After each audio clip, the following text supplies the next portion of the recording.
Hora 25. Con el auspicio de... Yo siento que Uniandes es una familia unida, una familia que te apoya, una familia que te aprecia. Aquí más que docentes tenemos amigos, son los que nos ayudan a crecer diariamente, los que nos forman como profesionales y como personas. Aquí estoy logrando mi sueño y que cada uno de ellos puede lograr sus sueños de aquí. ¿Qué es Uniandes en muy cortas palabras? Es familia, es calidad, es perfección. Siempre supe que quería ser bailarina de ballet. Detrás de todas las flores y mariposas y los colores se esconden muchas cosas. Es algo que amas, es toda la pasión que está por lo que haces. Cualquiera de nosotros lo puede lograr. Que el trabajo duro y no darse por vencido es lo más importante.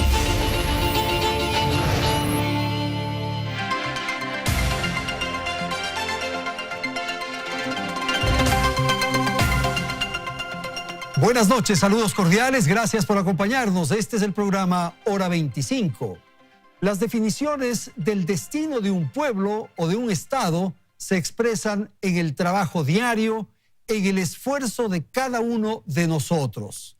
La suma del comportamiento individual construye una determinación nacional.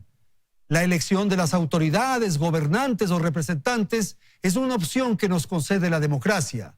El próximo año iremos a las urnas y con nuestro voto marcaremos el sendero de los próximos años del Ecuador. A esta hora, cuando empiezan a moverse las aspiraciones, las alianzas, finalmente las candidaturas, es esencial discutir sobre el presidente que necesita el Ecuador. El nuevo jefe de Estado asumirá esa magistratura en circunstancias muy complejas. Un Ecuador enfrentado, polarizado, una economía en crisis, una estructura institucional colapsada y un estado de ánimo sombrío. Sin embargo, lo más lamentable que tiene el Ecuador del momento hace relación con los valores. La corrupción, la droga, la violencia, la informalidad, el honor, en fin, a esta hora es motivo de inquietud. Pues sí, esto es lo que vamos a tratar en la presente emisión de nuestro programa Hora 25. Para ello doy la más cordial bienvenida a los siguientes invitados. Ramiro Rivera, dirigente político y analista de temas sociales, de temas políticos. Nos acompaña también Koya Shuguli. Ella es investigadora y politóloga de nacionalidad quichua. Gracias a Hernán Reyes, periodista, catedrático y analista de temas económicos. Gracias también a Francisco Rocha, director ejecutivo de la Asociación de Periódicos. Gracias a la audiencia, aquí empezamos. Belén, buenas noches. Muy buenas noches, Andrés, amigos televidentes. Falta menos de un año para que los ecuatorianos acudan una vez más a las urnas para elegir al nuevo mandatario que conducirá al país. ¿Cuáles son las características que debería tener esta figura? ¿Cuáles son las necesidades de los mandantes? ¿Cómo es el electorado actual?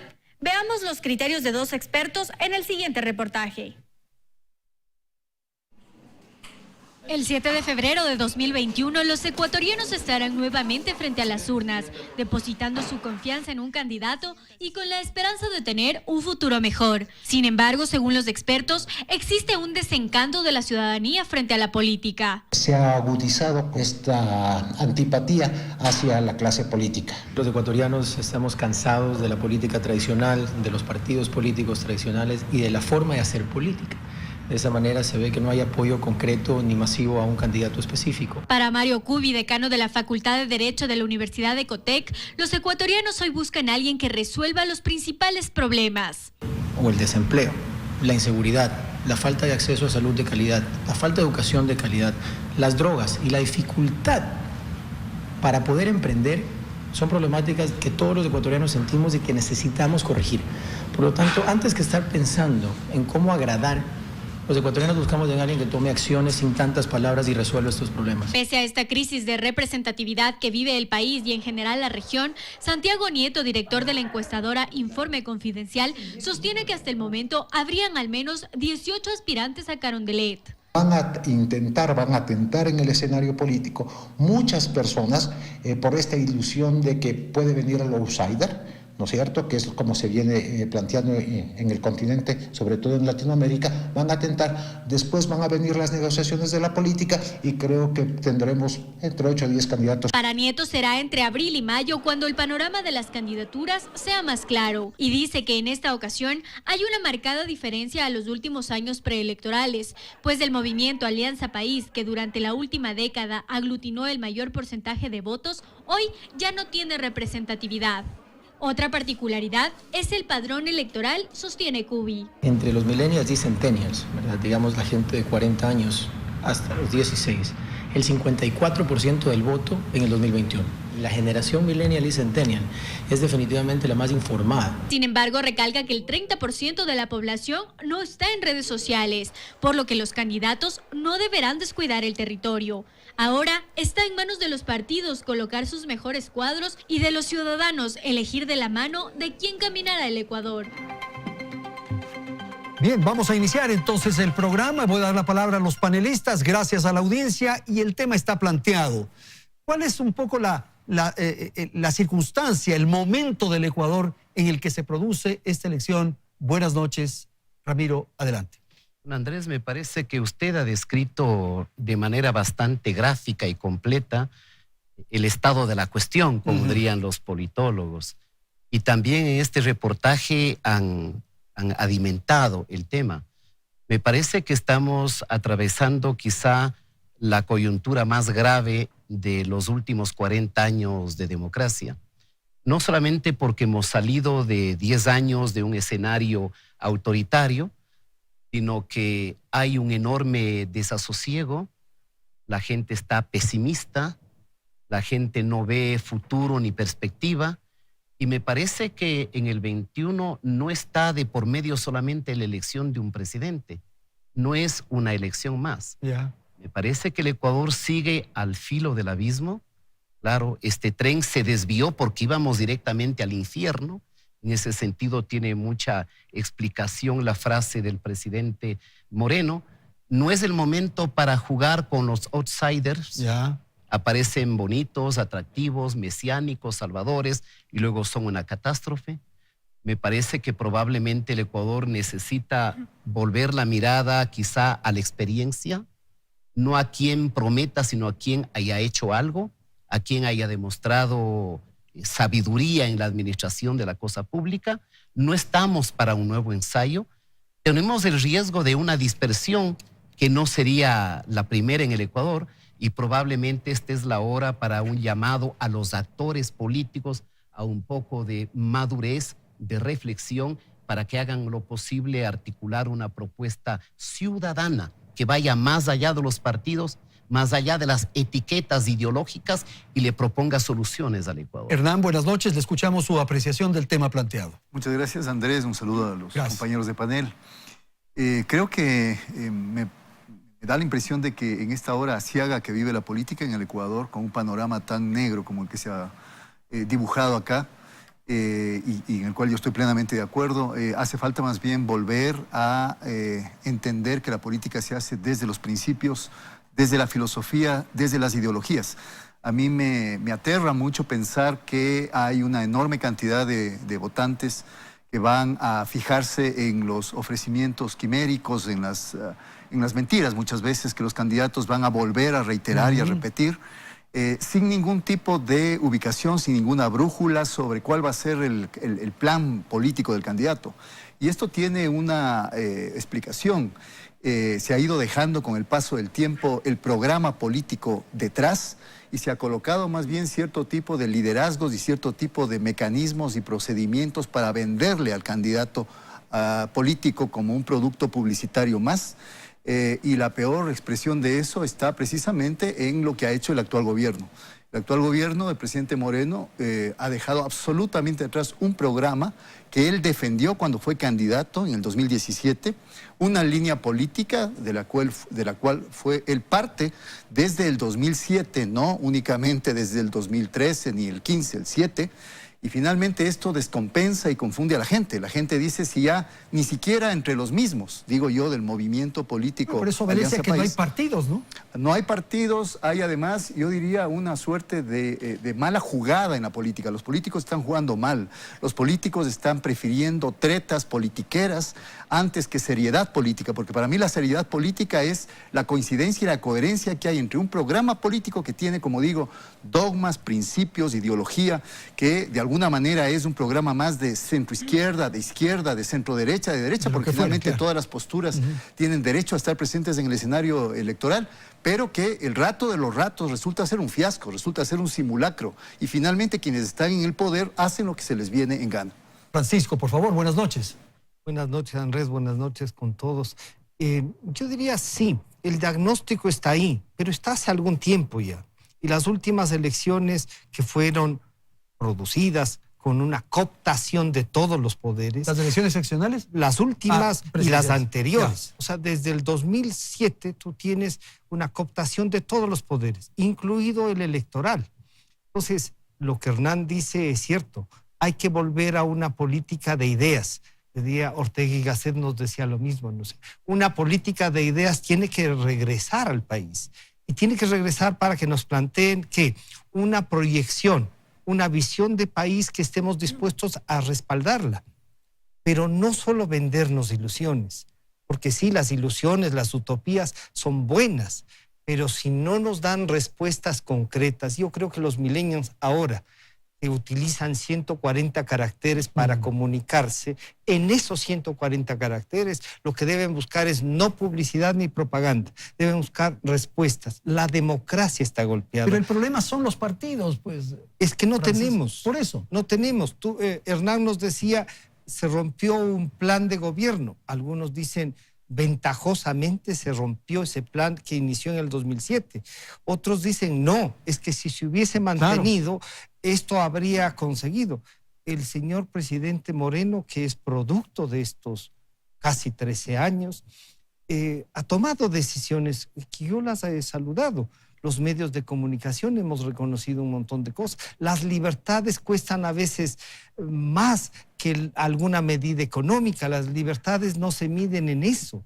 Entonces, la democracia está por construirse y los jóvenes, yo quiero lanzarles ese reto. Los jóvenes en esta campaña y en este año preelectoral no pueden estar ausentes del debate, no pueden estar ausentes de una propuesta. Ramiro decía la experiencia. Sí, la experiencia, pero también la propuesta y no el renunciamiento a la ideología. Gracias, Francisco. Por favor, Coya, su apreciación de lo que han dicho sus compañeros. Buenas noches. Buenas noches, sí. Concuerdo totalmente. Considero que justamente el espacio que necesitan los jóvenes debe abrirse en estas próximas elecciones. ¿Y a través de qué? A través de la formación política. Creo que no ha habido el trabajo dentro de los partidos y organizaciones sociales y políticas en la formación de nuevos líderes. No existe el espacio para el nuevo liderazgo. ¿Por qué pasa esto? Pasa porque estamos en un estado que se ha mantenido el estado de los diezmos, el estado del nepotismo, el estado de la cuota política. Eso es lo que ha manejado no solamente en este gobierno y en el gobierno de Correa y en los gobiernos anteriores a ello. Por eso es que nosotros tenemos plagado todo el estado de cargos puestos a dedo, precisamente. ¿Y dónde está justamente el trabajo político de las organizaciones en crear nuevos líderes, en formar a esos líderes? Se dice no existen. No es que no existen, estamos aquí. El problema es que no existe esa formación para crear nuevos liderazgos en este... ¿Y qué estará pasando en los partidos para impedir esto, o para que no ocurra esto? Ahí yo coincido con Hernán y con Ramiro de alguna manera en el sentido de que lo que estamos es provocando ilusiones, juegos pirotécnicos, colorido, música, pero no ideas, no pensamiento, no soluciones, no propuestas. Yo creo que sí hay nuevos pensamientos, sí hay. Yo creo que justamente los jóvenes ahora vienen mucho más informados, están teniendo formación, pero no encuentran los espacios. No encuentran los espacios. Esa es una realidad. Nosotros solamente debemos ver ahora justamente qué es lo que está viendo. Por ejemplo, tenemos a un Cristóbal Roldán, padre de Juan Sebastián Roldán, como embajador en España. Tenemos a Darío Carrión, padre de María José Carrión, como embajador en Cuba. Tenemos a Jorge y tenemos a Francisco Serrano, hermanos de José Serrano, tanto en la Embajada de Francia como en la Embajada de Hungría. Entonces, ¿Dónde está el espacio para nosotros los jóvenes que tenemos formación política? No hay espacio porque no tenemos a nadie impulsando nuestra carrera detrás. Claro, a mí me parece, Hernán, que esto que acabamos de escuchar es interesante en el sentido de que un poco la esperanza está en los jóvenes, como que ya lo que ocurre con los adultos se acabó. A ver, yo digo, los jóvenes, y dada la constitución, la conformación demográfica del Ecuador, son un grupo importantísimo en términos numéricos y por supuesto también en términos de qué demandas y qué visión de país tiene. Pero a mí me parece que la política no puede en un momento determinado renovarse de manera drástica y encontrarse la causa de todos los males en una brecha generacional y en el hecho de decir los jóvenes son ahora el futuro del país. Nunca he estado de acuerdo con esa frase. Me parece que los jóvenes en su momento tienen un espacio de participación, pero debe combinarse ese espacio de participación con lo que se decía acá también. Hay políticos con trayectoria, hay políticos con experiencia que no necesariamente son jóvenes, pero que son claros en sus ideas y que de alguna manera pueden empatar muy bien con esas otras demandas nuevas, ambientalistas, ecologistas, por mejores modos de estilo de vida a nivel de las ciudades, jóvenes que luchan contra la corrupción, jóvenes por sus derechos sexuales y reproductivos, y esa combinación yo creo que sería la sinergia precisa. Terminemos lo de los jóvenes rápidamente, Francisco. Lo que hay que decir es, les convocamos a los jóvenes a participar, no a que asuman ya, y en esto estoy de acuerdo, no es una brecha generacional la que le vamos a sustituir, no. Los jóvenes tienen que incluirse, pero no podemos desechar, como se hizo antes, la experiencia y la capacidad y la formación. Ok, Ramiro, lo que ocurre finalmente es que estamos desalentados porque no funcionó la izquierda y porque no funcionó la derecha. Ese es el tema central. Sí, dos matices. Sí. Cuando yo señalo de que no es el momento de la ideología, lo señalo en la perspectiva de que no es el momento del ideologismo.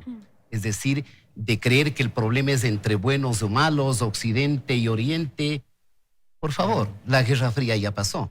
Hay algunos que al parecer no se enteran todavía de que el muro de Berlín ya no existe.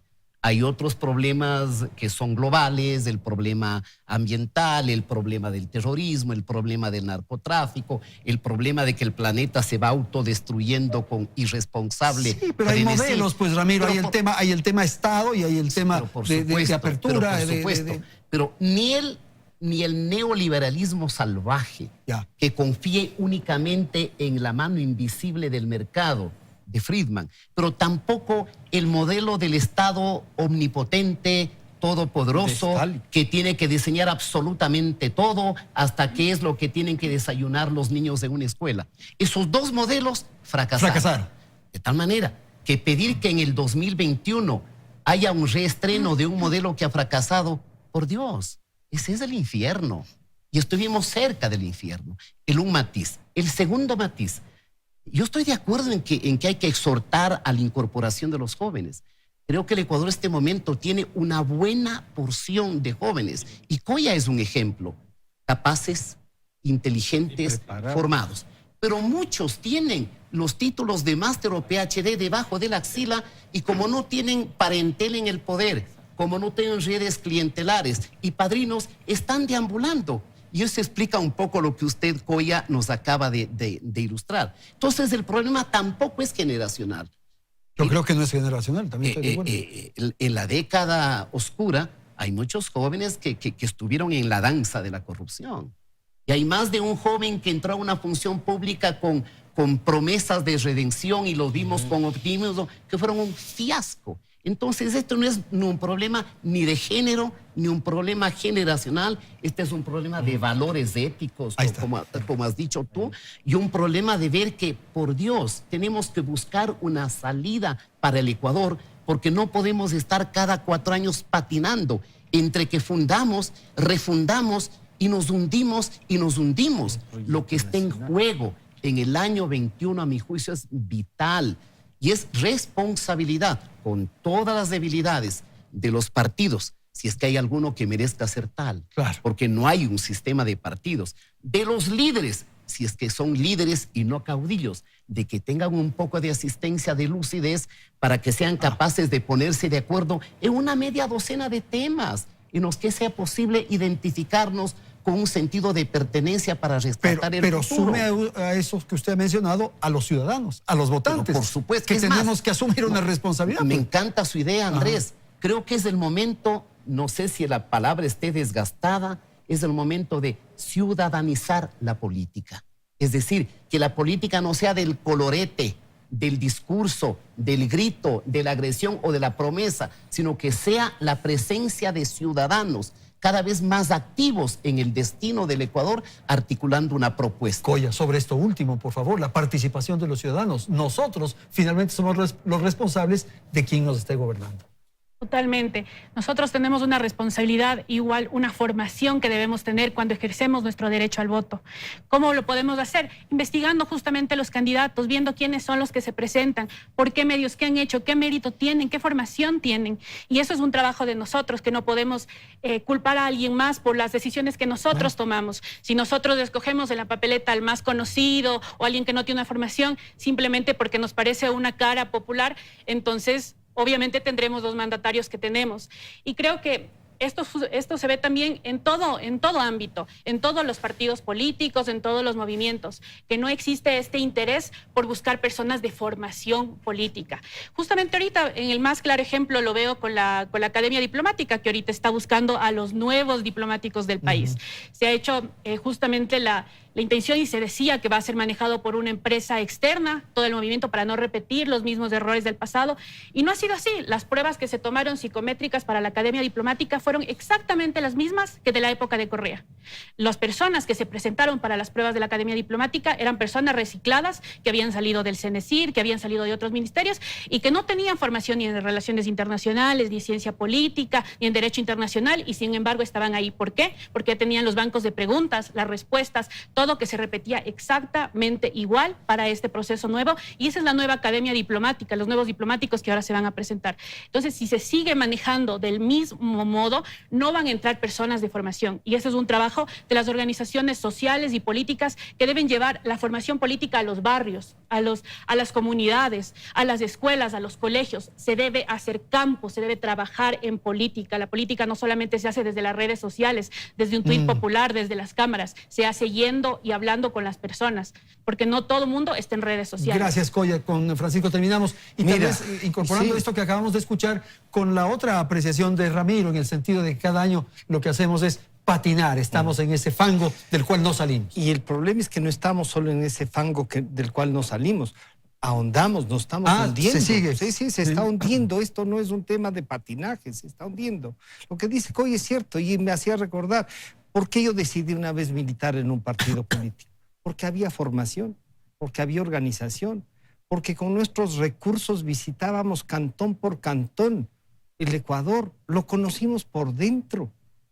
Esa era una estructura política. Y pues que a lo mejor no era la más popular, no, pero esa te daba consistencia.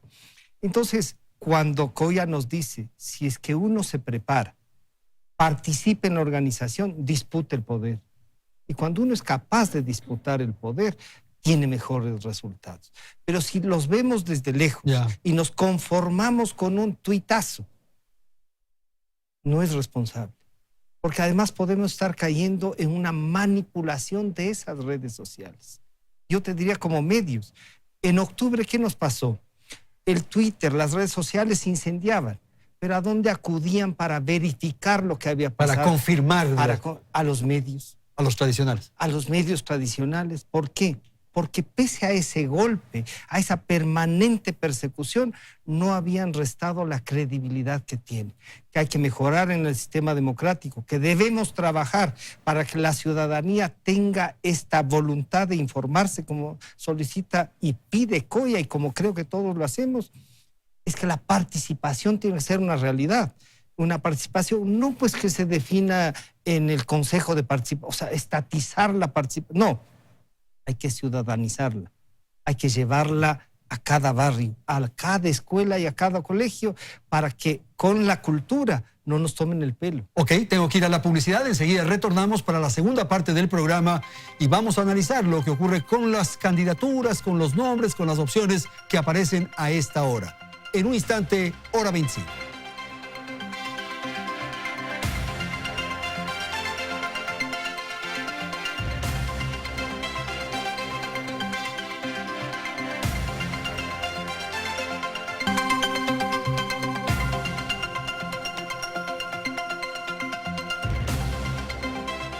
Desde que el Ecuador retornó a la democracia en 1979 hasta la fecha, se han efectuado 11 contiendas electorales, en las que participaron 100 binomios presidenciales. Solo en 2 ocasiones, un binomio presidencial ha ganado las elecciones en primera vuelta. Fue en 2009 cuando Rafael Correa y Lenín Moreno lograron el 55,2% de los votos. Y luego en 2013, cuando el mismo Correa, pero en esta ocasión junto a Jorge Glass, alcanzaron el 57,2%. Mientras que el mandatario que ha obtenido el mayor porcentaje de votos en segunda vuelta es Jaime Roldós, que logró el 68,5%. Otra curiosidad, Rodrigo Borja y Álvaro Noboa se convirtieron en los candidatos que más veces buscaron llegar al Palacio de Carondelet. Los dos se inscribieron en 5 elecciones. La diferencia es que Borja ganó en una ocasión y Noboa en ninguna. Además, se ha registrado un cambio en el número de candidatos al sillón presidencial.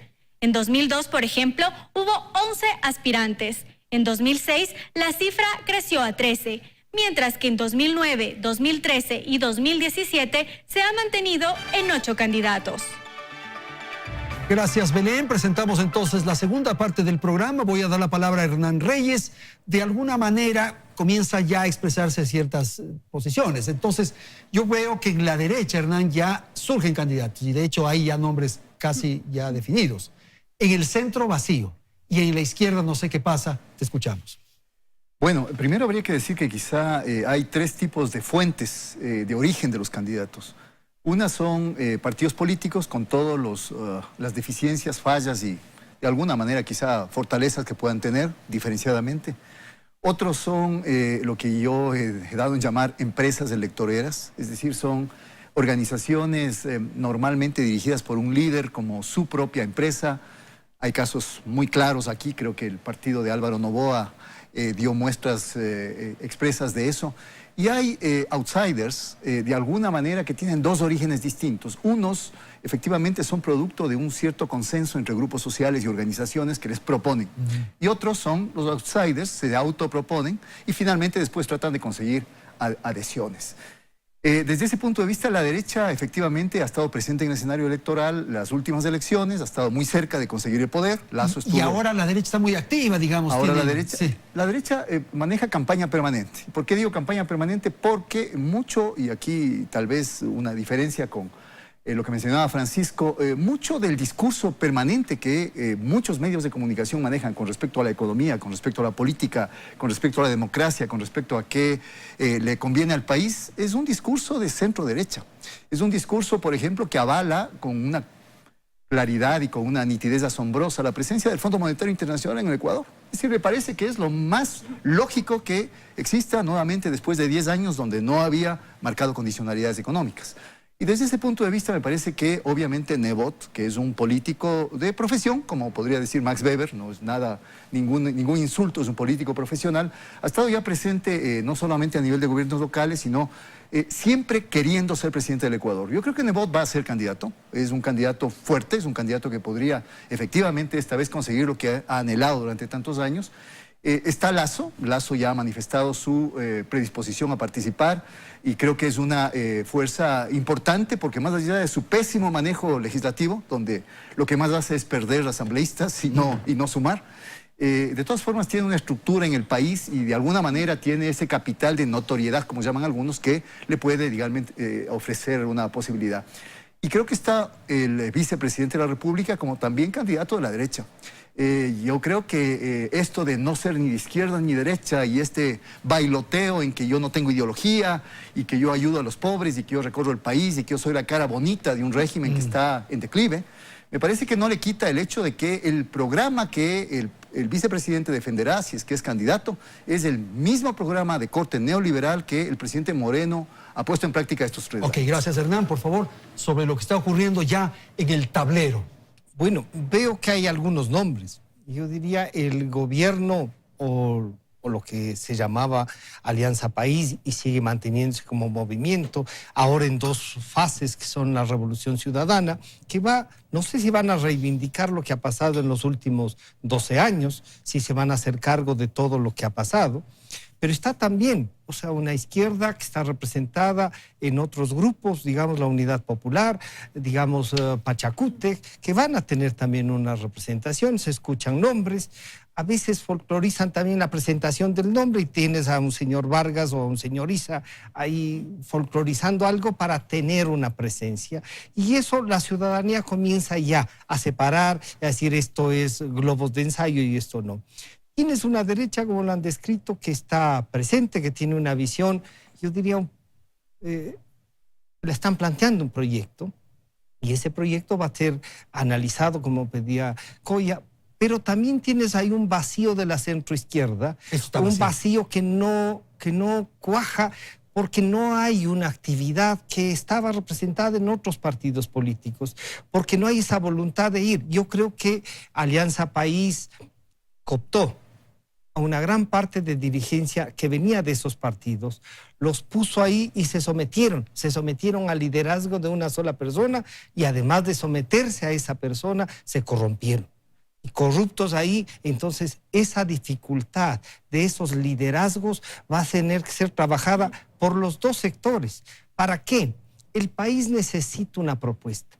Y si hay que decir, yo voy a subir los combustibles o porque está en el acuerdo con el fondo, o porque es necesario, porque hemos decidido, o porque voy a hacer un acuerdo con Venezuela, Cuba, Nicaragua, o porque me voy solo con la China, o porque voy a tener un acuerdo con Trump, porque a lo mejor va a ser reelecto. Bueno, pero que lo digan. Pero hay que posibilidades de perder, si se lo dice. Bueno, si se le vuelve muy franco. Y si no, Andrés, estamos cayendo en lo que hemos caído. Sustituir la organización política, el debate a la recomendación de alguien que dice, esto quieren escuchar, digan eso. Ramiro, por favor, con un elemento que pongo también, y es el hecho de que, de alguna manera, las circunstancias que está viviendo el país puede conducir al surgimiento de un salvador, de un Mesías, de aquello que hemos visto en el pasado.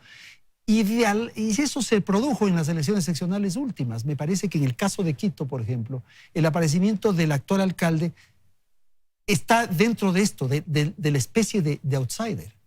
Sí y no, porque Andrés, en el mismo hilo de su reflexión, si 4 o 5 candidatos a la alcaldía que estaban más o menos en el campo del centro democrático se habrían unido, no ganaba Yunda. Claro. Segundo ejemplo, Bolivia. En Bolivia está primero el candidato del señor Evo Morales con 32 o 33, pero los dos siguientes separados superan el 40. Entonces, eso sí podría suceder en el Ecuador en el 2021.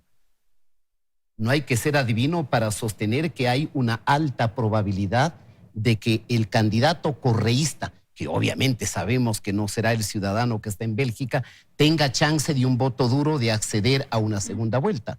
No es menos claro de que va a haber una dispersión. Tenemos 22 partidos y movimientos nacionales, 283 organizaciones políticas, 50 en camino. Es que este es el manicomio. Sí, absolutamente. No tiene sentido. Ahora cualquiera pues entra a una función, además de utilizar los recursos del Estado y de robar, por ejemplo en el IES, deja su partido. De momento hasta los 2 hermanos del señor presidente, con todo respeto, tienen 2 partidos.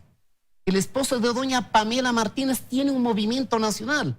El señor que está en la cárcel, que prometía cortar los brazos a los corruptos, lo primerito que hizo es delinquir y está preso. Entonces, lamentablemente, el sistema político está absolutamente debilitado. No solamente por la sobredimensión de la personalización de la política, por las empresas electorales que ha dicho Hernán y por la falta de formación que ha dicho Francisco Rocha. Entonces, a mí me parece que no creo que haya espacio para un outsider. No hay espacio. No. ¿El vicepresidente podría ser este momento considerado un outsider? Digamos que sí, pero tiene limitaciones. Porque en el mejor de los casos sería el candidato de un gobierno de transición extremadamente débil. Creo que él puede tener futuro. No creo que tenga presente, porque la situación está muy mala. O sea, entonces, el ser candidato de un gobierno tan débil. Pero por supuesto, claro, hay que ver la historia. ¿Y por qué en el caso del correísmo ganaron las elecciones? Oiga, porque el Estado era Estado propaganda, pues.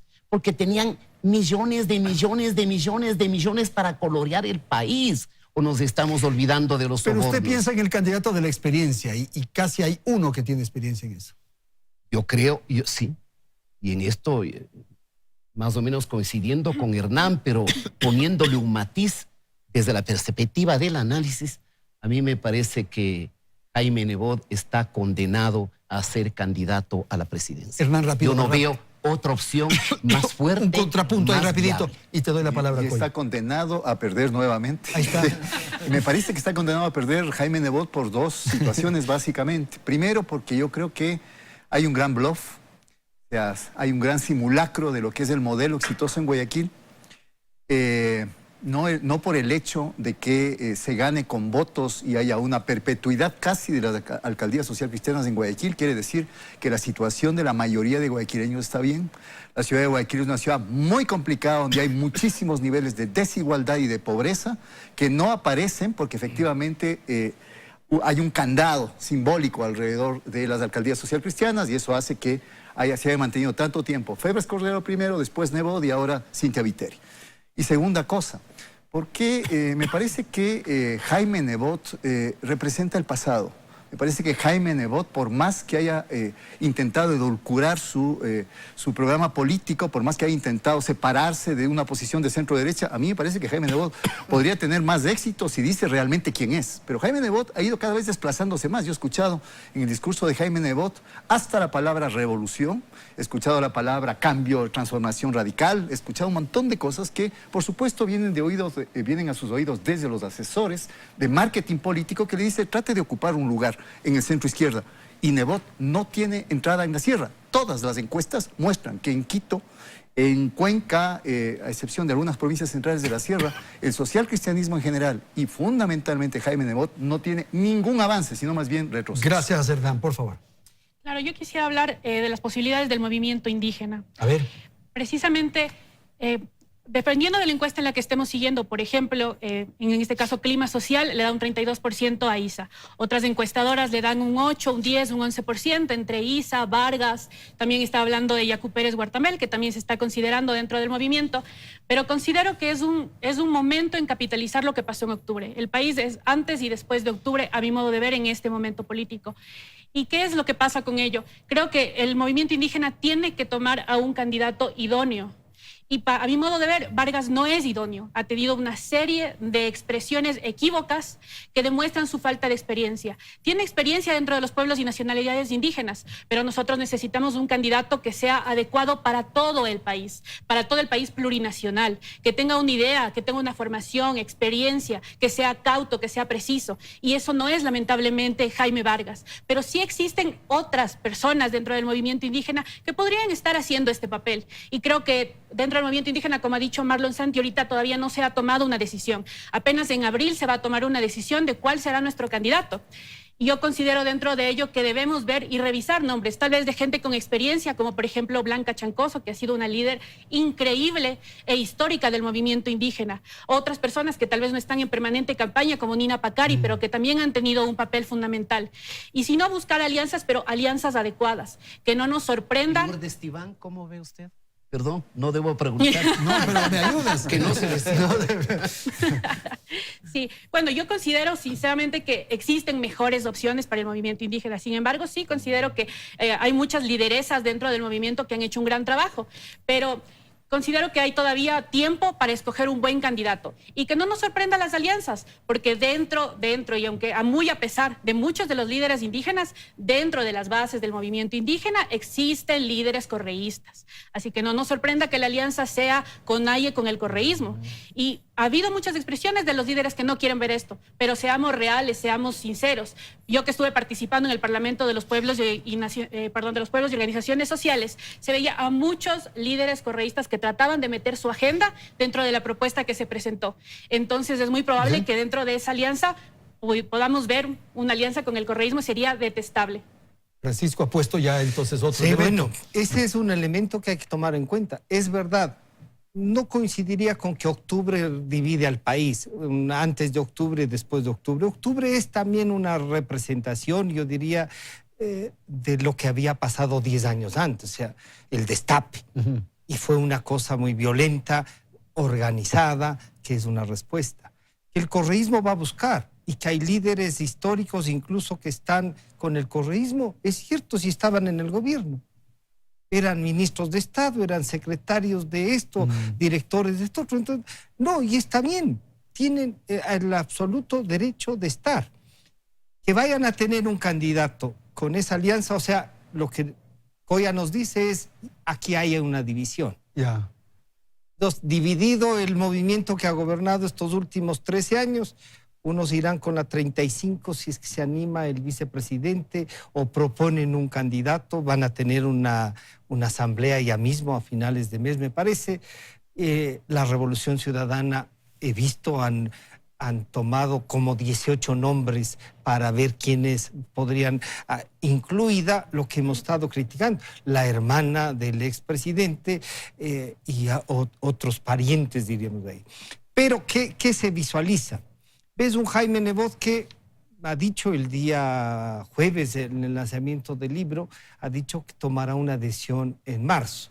Hernán dice, va a ser. Y cuando Hernán y Ramírez dicen, va a ser, entonces parecería que es el candidato con mayor opciones de ese sector. Es el más consolidado, se ha reconocido la experiencia, con críticas o no. El otro pasado, que son estos últimos 13 años, van a proponer a alguien que haya sido ministro, que haya sido asambleísta. Ese es el otro pasado. ¿El futuro qué es? Yo creo que ahí sí vamos a coincidir. El futuro es algo que nos plantee claramente alguien, no importa cualquiera de los dos, pero que nos diga hacia dónde va, que no nos mientan, que nos presenten un plan de... si no es el momento de ideologizar la política, es el momento de recuperar el principio ideológico para plantear un programa de gobierno. Listo, señor. Vamos a hacer una pausa y volvemos en un instante.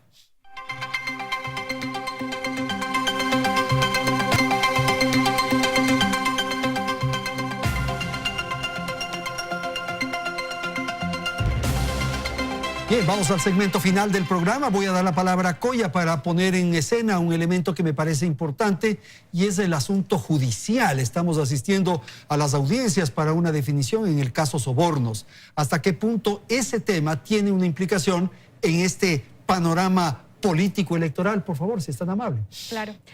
Bueno, yo considero que a nosotros nos hace falta memoria, ¿no? Nos hace falta memoria para ver cómo ha sido manejado el país estos años y justamente el caso Sobornos lo demuestra. Es tan claro y sin embargo ahora la Corte se toma un mes de receso para tomar una decisión, para seguir con el proceso. Me parece que se dan dilataciones porque todo el sistema todavía está impregnado de mucho correísmo, de mucha corrupción, de mucha gente que no quiere dejar ver la realidad al país, no quiere dejar poder subsanar todo eso y seguir adelante. Lo que yo hablaba ahora, lo correcto sería una planificación. Ya no estamos hablando de si es que es de derecha o es de izquierda. Cuando hay una política madura, no importa si es que eres de izquierda o eres de derecha, porque existe una planificación a largo plazo que nos permitirá que si viene un candidato de la izquierda, de la derecha, del centro, los planes continúen. Aquí estamos acostumbrados a que cada 4 años cambia la izquierda y todo lo que hizo la anterior no sirve para nada, vamos a borrar todo porque yo voy a hacer las cosas bien. Y así no se maneja la política. La política se maneja a través de la planificación. Entonces yo considero que justamente ahora que nosotros vemos la planificación que hubo en el anterior gobierno para una estructura criminal, y justamente eso fue lo que mantuvo a muchas personas en el poder, a jueces, a asambleístas y todo mundo salpicado con el caso Sobornos. Debemos salirnos de eso y poder dar bríos a una nueva política en el país. Perfecto, Hernán, sobre esto que he planteado, ¿cuánto puede influir el tema judicial, el tema Sobornos en estas definiciones? De hecho está influyendo. Yo también creo que es un problema estructural en el caso ecuatoriano. La incapacidad que ha tenido la justicia para hacer su tarea bien hecha. No es de ahora. Nosotros debemos acordarnos, gobierno de Febres Cordero, ¿qué pasó? Nosotros debemos acordarnos. Creo que el gobierno del presidente Rodrigo Borja fue el más decente en términos de justiciabilidad en este país, pero el resto de gobiernos, todos, han querido y han tenido injerencia en los tribunales de justicia. Hay un elemento preocupante. Creo que en la democracia liberal, de corte más liberal, todos tienen que tener oportunidad de participar en las elecciones. Es un elemento fundamental. Acá, lamentablemente, desde un proceso que viene efectivamente desde el gobierno anterior y que este gobierno lo profundizó, que es el de la polarización. Se ha dado un fenómeno gravísimo que se está dando en otros países de América Latina. Se le llama el fenómeno de la lawfare, es decir, la utilización indebida de la justicia para perseguir adversarios y enemigos políticos. Y eso se está haciendo con el correísmo, lamentablemente. Y es, por el otro lado, uno ve también la incapacidad que tienen ciertas instancias, estoy pensando en la Fiscalía. Ahora, el caso Sobornos, que mencionó Coya hace poquito, yo he seguido muy de cerca la información que es posible de ser difundida sobre el caso Sobornos. De lo que veo ahí, hay una incapacidad mayúscula de parte de la Fiscalía para poder probar delitos. El ofrecimiento que ha hecho el gobierno del presidente Moreno de luchar contra la corrupción y mostrar que hubo toda una empresa criminal, hasta ahora no se ha mostrado. La Fiscalía es incapaz de mostrar los delitos y echa mano inclusive de periodistas que en este caso han sido llamados, y eso me llama la atención, por ejemplo, Cristian Zurita, ha sido llamados como testigos y que en un momento determinado le aportan los mayores elementos de juicio a favor de la Fiscalía. Porque los peritos propios de la Fiscalía y los abogados de la Fiscalía no son capaces de mostrar. ¿Para qué todo esto? Está claro, todo el mundo sabe que más allá de la opinión que uno pueda tener sobre el gobierno anterior, que veo que las opiniones acá son bastante nítidas, pero más allá de la opinión que uno tenga, es evidente que la intención y el interés que hay detrás del caso Sobornos fundamentalmente es evitar que participe Correa en las elecciones. ¿Por qué? Bueno, yo coloco por un lado las encuestas. ¿Qué pasa? Las encuestas que corren las encuestadoras con Correa y sin Correa. Cuando está Correa, Correa está primero. ¿Por qué votaría usted? Varias encuestadoras, dos que he visto. Cuando se le quita a Correa, el correísmo está tercero, cuarto. El correísmo tiene un voto duro y hay algunos analistas que a ratos pretenden ver lo que no hay. Es un voto duro de 20% y desde ese punto de vista, ojo, utilizar la justicia para bloquear y poner un candado que una determinada fuerza social no participe puede ser hasta contraproducente. Ramiro, por favor. Yo tengo que discrepar con Hernán, porque esta expresión es un poco poner el sello de legitimidad a lo que Correa está diciendo. La famosa lawfare, es decir, la noticia falsa. Entonces la prensa, la corrupta, esto es una mentira. La justicia sí, de acuerdo. La justicia está manipulada. Oiga, por Dios, tuvimos la peor justicia de la historia republicana.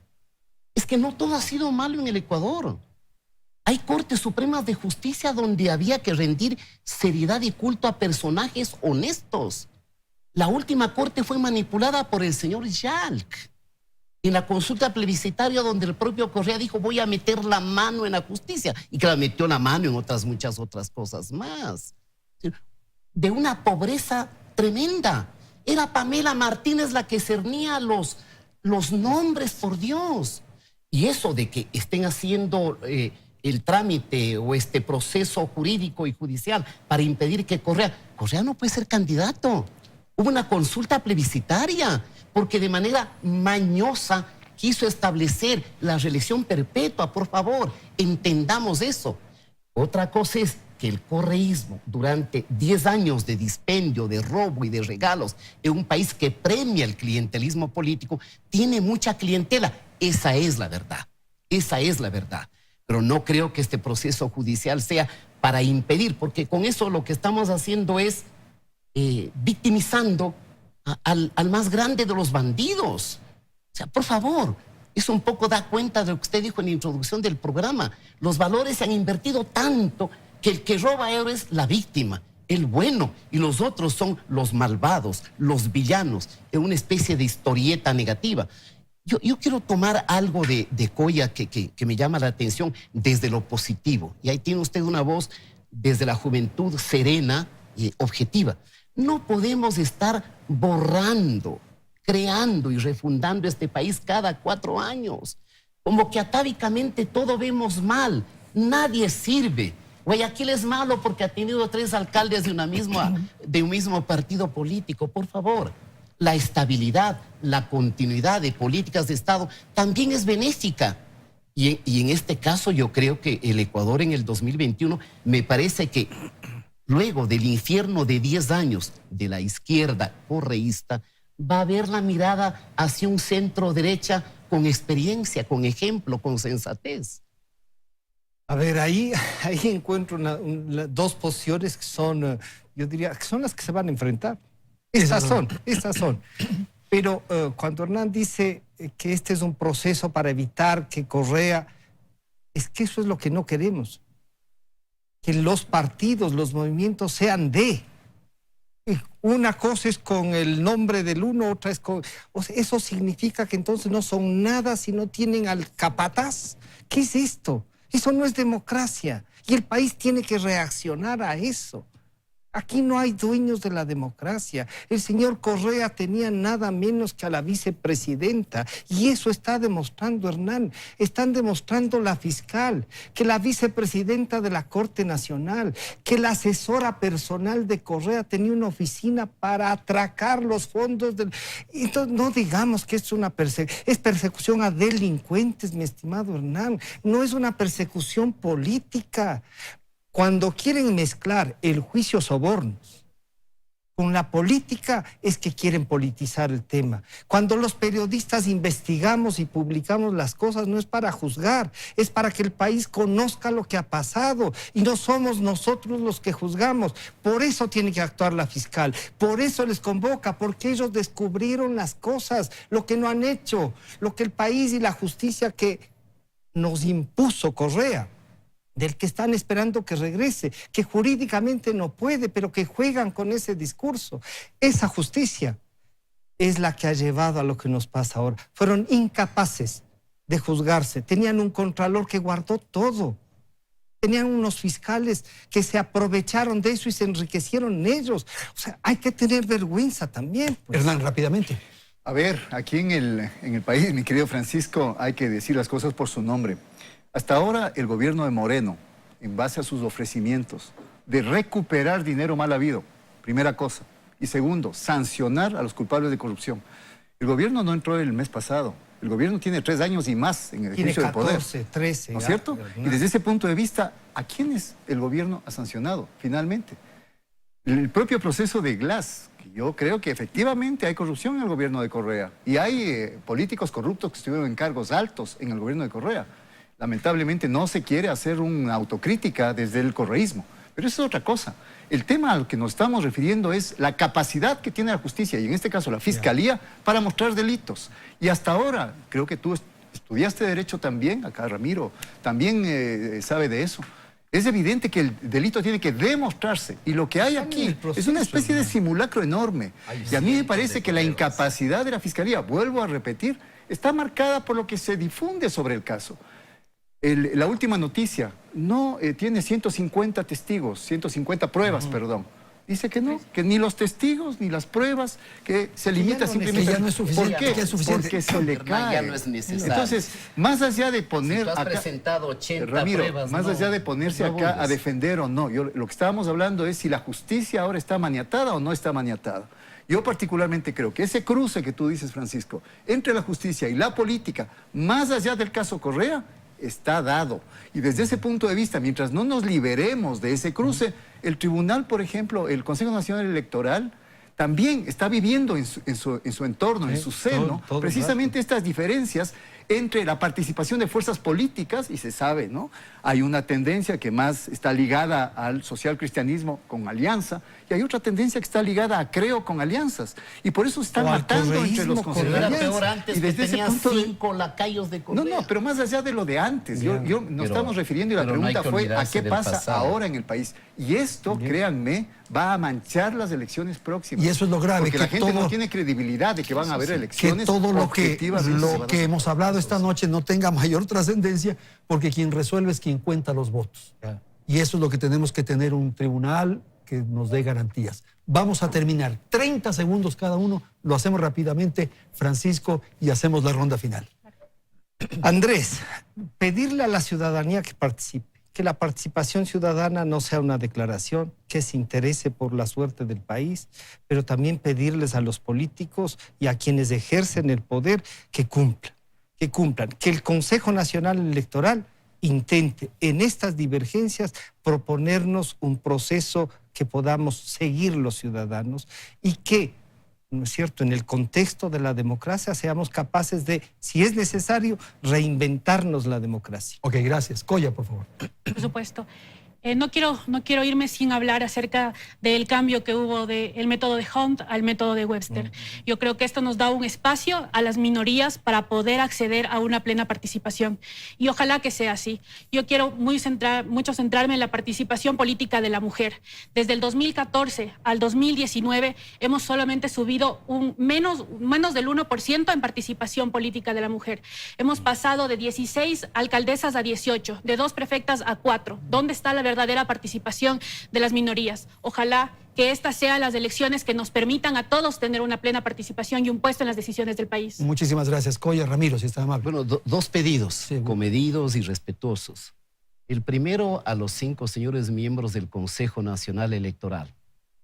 Por Dios, pónganse de acuerdo, para que al menos el proceso electoral no sea sembrado de dudas, de ilegitimidad que descompone más esta enorme fragilidad.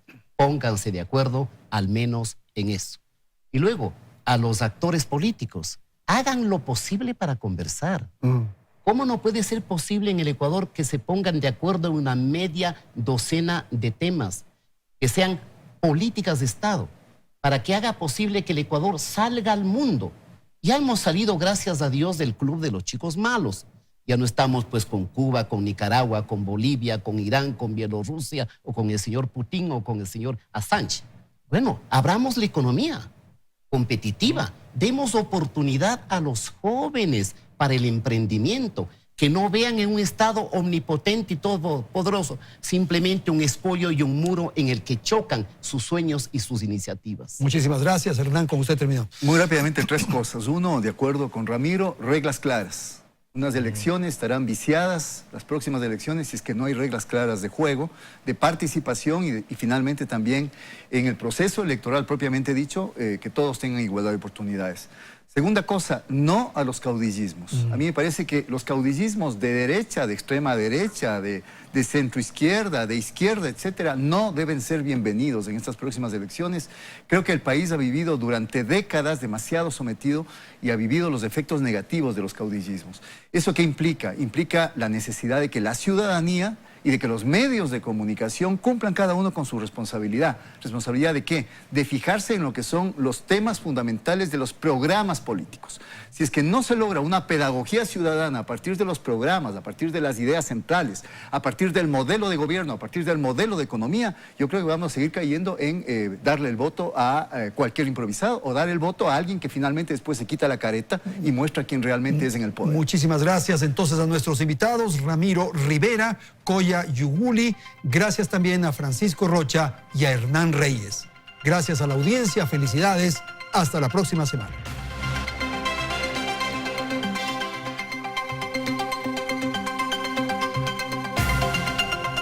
Teleamazon.